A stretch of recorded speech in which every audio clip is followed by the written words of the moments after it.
2 Chronicles chapter 21. Jehoshaphat slept with his ancestors and was buried with his ancestors in the city of David. His son Jehoram succeeded him. He had brothers, the sons of Jehoshaphat: Azariah, Jehiel, Zechariah, Azariah, Michael, and Shephatiah. All these were the sons of King Jehoshaphat of Judah. Their father gave them many gifts of silver, gold, and valuable possessions, together with fortified cities in Judah. But he gave the kingdom to Jehoram, because he was the firstborn. When Jehoram had ascended the throne of his father and was established, he put all his brothers to the sword, and also some of the officials of Israel. Jehoram was 32 years old when he began to reign. He reigned 8 years in Jerusalem. He walked in the way of the kings of Israel, as the house of Ahab had done, for the daughter of Ahab was his wife. He did what was evil in the sight of the Lord. Yet the Lord would not destroy the house of David because of the covenant that he had made with David, and since he had promised to give a lamp to him and to his descendants forever. In his days, Edom revolted against the rule of Judah and set up a king of their own.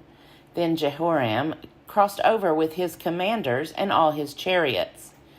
He set out by night and attacked the Edomites, who had surrounded him and his chariot commanders.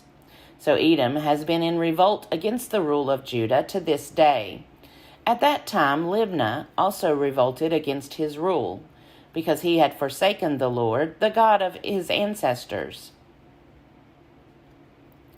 Moreover, he made high places in the hill country of Judah, and led the inhabitants of Jerusalem into unfaithfulness, and made Judah go astray.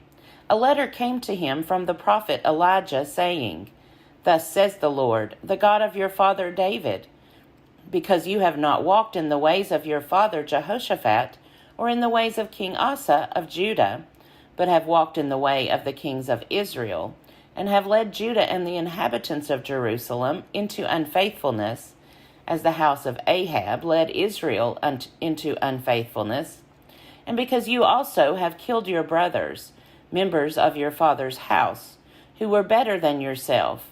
See, the Lord will bring a great plague on your people, your children, your wives, and all your possessions, and you yourself will have a severe sickness with a disease of your bowels, until your bowels come out day after day because of the disease."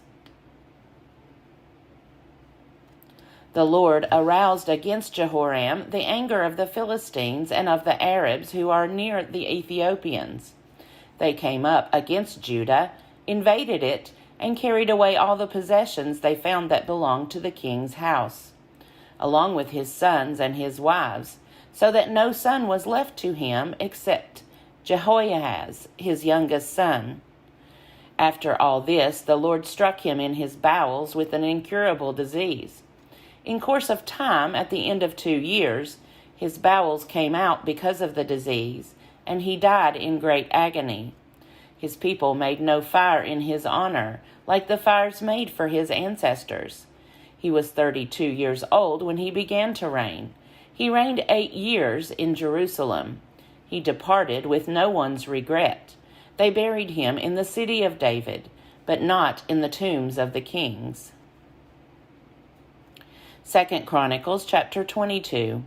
The inhabitants of Jerusalem made his youngest son, Ahaziah, king as his successor. For the troops who came with the Arabs to the camp had killed all the older sons. So Ahaziah, son of Jehoram, reigned as king of Judah. Ahaziah was 42 years old when he began to reign. He reigned 1 year in Jerusalem. His mother's name was Athaliah, a granddaughter of Omri. He also walked in the ways of the house of Ahab, for his mother was his counselor in doing wickedly. He did what was evil in the sight of the Lord, as the house of Ahab had done. For after the death of his father, they were his counselors, to his ruin. He even followed their advice and went with Jehoram, son of King Ahab of Israel, to make war against King Hazael, of Aram at Ramoth Gilead. The Arameans wounded Joram, and he returned to be healed in Jezreel of the wounds that he had received at Ramah, when he fought King Hazael of Aram. And Ahaziah son of King Jehoram of Judah went down to see Joram son of Ahab in Jezreel, because he was sick. But it was ordained by God that the downfall of Ahaziah should come about through his going to visit Joram. For when he came there, he went out with Jehoram to meet Jehu son of Nimshi, whom the Lord had anointed to destroy the house of Ahab. When Jehu was executing judgment on the house of Ahab, he met the officials of Judah and the sons of Ahaziah's brothers, who attended Ahaziah, and he killed them. He searched for Ahaziah, who was captured while hiding in Samaria, and was brought to Jehu and put to death. They buried him, for they said, "He is the grandson of Jehoshaphat, who sought the Lord with all his heart." And the house of Ahaziah had no one able to rule the kingdom. Now when Athaliah, Ahaziah's mother, saw that her son was dead, she set about to destroy all the royal family of the house of Judah. But Jehoshabeath, the king's daughter, took Joash, son of Ahaziah, and stole him away from among the king's children who were about to be killed. She put him and his nurse in a bedroom. Thus Jehoshabeath, daughter of King Jehoram and wife of the priest Jehoiada, because she was a sister of Ahaziah, hid him from Athaliah, so that she did not kill him. He remained with them 6 years, hidden in the house of God, while Athaliah reigned over the land. 2 Chronicles chapter 23.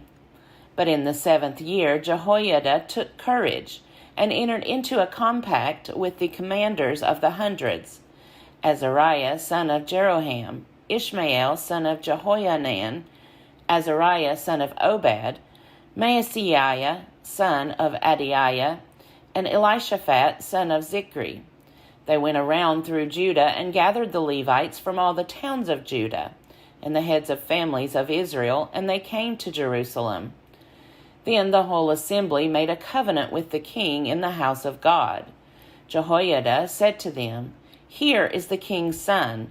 Let him reign, as the Lord promised concerning the sons of David.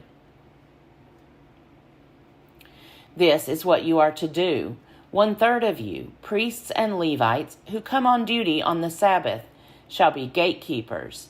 1/3 shall be at the king's house, and 1/3 at the gate of the foundation, and all the people shall be in the courts of the house of the Lord. Do not let anyone enter the house of the Lord except the priests and ministering Levites.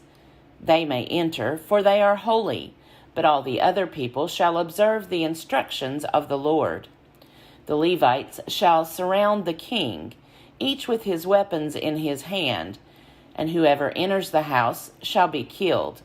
Stay with the king in his comings and goings." The Levites and all Judah did according to all that the priest Jehoiada commanded. Each brought his men who were to come on duty on the Sabbath, with those who were to go off duty on the Sabbath. For the priest Jehoiada did not dismiss the divisions. The priest Jehoiada delivered to the captains the spears and the large and small shields that had been King David's, which were in the house of God, and he set all the people as a guard for the king, everyone with weapon in hand, from the south side of the house to the north side of the house, around the altar and the house. Then he brought out the king's son, put the crown on him, and gave him the covenant. They proclaimed him king, and Jehoiada and his sons anointed him, and they shouted, "Long live the king!" When Athaliah heard the noise of the people running and praising the king, she went into the house of the Lord to the people. And when she looked, there was the king standing by his pillar at the entrance, and the captains and the trumpeters beside the king, and all the people of the land rejoicing and blowing trumpets, and the singers with their musical instruments leading in the celebration. Athaliah tore her clothes and cried, "Treason! Treason!" Then the priest Jehoiada brought out the captains who were set over the army, saying to them, "Bring her out between the ranks. Anyone who follows her is to be put to the sword." For the priest said, "Do not put her to death in the house of the Lord." So they laid hands on her. She went into the entrance of the horse gate of the king's house, and there they put her to death. Jehoiada made a covenant between himself and all the people and the king, that they should be the Lord's people. Then all the people went to the house of Baal and tore it down. His altars and his images they broke in pieces. And they killed Mattan, the priest of Baal, in front of the altars. Jehoiada assigned the care of the house of the Lord to the Levitical priests, whom David had organized to be in charge of the house of the Lord, to offer burnt offerings to the Lord, as it is written in the law of Moses, with rejoicing and with singing, according to the order of David. He stationed the gatekeepers at the gates of the house of the Lord, so that no one should enter who was in any way unclean. And he took the captains, the nobles, the governors of the people, and all the people of the land, and they brought the king down from the house of the Lord, marching through the upper gate to the king's house. They set the king on the royal throne. So all the people of the land rejoiced, and the city was quiet after Athaliah had been killed with the sword. 2 Chronicles chapter 24. Joash was 7 years old when he began to reign. He reigned 40 years in Jerusalem. His mother's name was Zibiah of Beersheba. Joash did what was right in the sight of the Lord all the days of the priest Jehoiada. Jehoiada got 2 wives for him, and he became the father of sons and daughters. Some time afterward, Joash decided to restore the house of the Lord.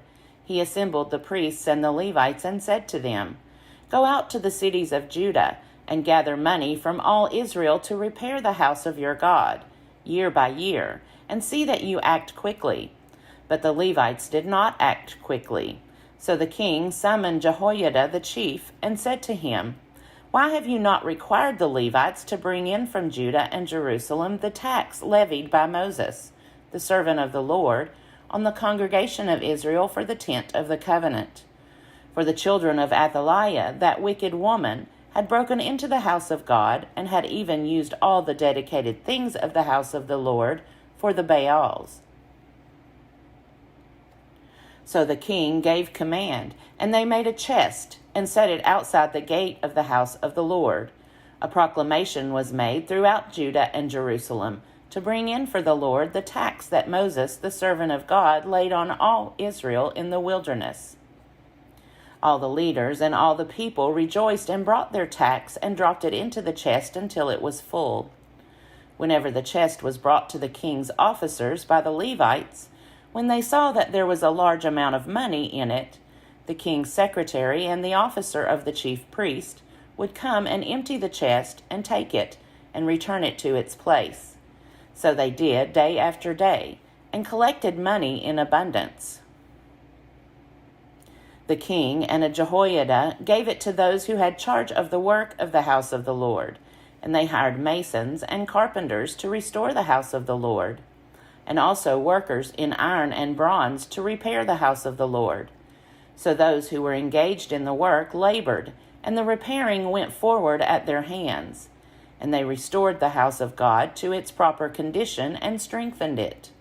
When they had finished, they brought the rest of the money to the king and Jehoiada, and with it were made utensils for the house of the Lord, utensils for the service and for the burnt offerings, and ladles and vessels of gold and silver. They offered burnt offerings in the house of the Lord regularly all the days of Jehoiada. But Jehoiada grew old and full of days, and died. He was 130 years old at his death, and they buried him in the city of David among the kings, because he had done good in Israel, and for God and his house. Now after the death of Jehoiada, the officials of Judah came and did obeisance to the king. Then the king listened to them. They abandoned the house of the Lord, the God of their ancestors, and served the sacred poles and the idols. And wrath came upon Judah and Jerusalem for this guilt of theirs. Yet he sent prophets among them to bring them back to the Lord. They testified against them, but they would not listen. Then the Spirit of God took possession of Zechariah, son of the priest Jehoiada. He stood above the people and said to them, "Thus says God, why do you transgress the commandments of the Lord, so that you cannot prosper? Because you have forsaken the Lord, he has also forsaken you." But they conspired against him, and by command of the king they stoned him to death in the court of the house of the Lord. King Joash did not remember the kindness that Jehoiada, Zechariah's father, had shown him, but killed his son. As he was dying, he said, "May the Lord see and avenge." At the end of the year, the army of Aram came up against Joash. They came to Judah and Jerusalem, and destroyed all the officials of the people from among them, and sent all the booty they took to the king of Damascus. Although the army of Aram had come with few men, the Lord delivered into their hand a very great army, because they had abandoned the Lord, the God of their ancestors. Thus they executed judgment on Joash. When they had withdrawn, leaving him severely wounded, his servants conspired against him because of the blood of the son of the priest Jehoiada, and they killed him on his bed. So he died, and they buried him in the city of David, but they did not bury him in the tombs of the kings. Those who conspired against him were Zabad, son of Shimeath, the Ammonite, and Jehozabad, son of Shimrith, the Moabite. Accounts of his sons and of the many oracles against him and of the rebuilding of the house of God are written in the commentary on the book of the Kings. And his son Amaziah succeeded him.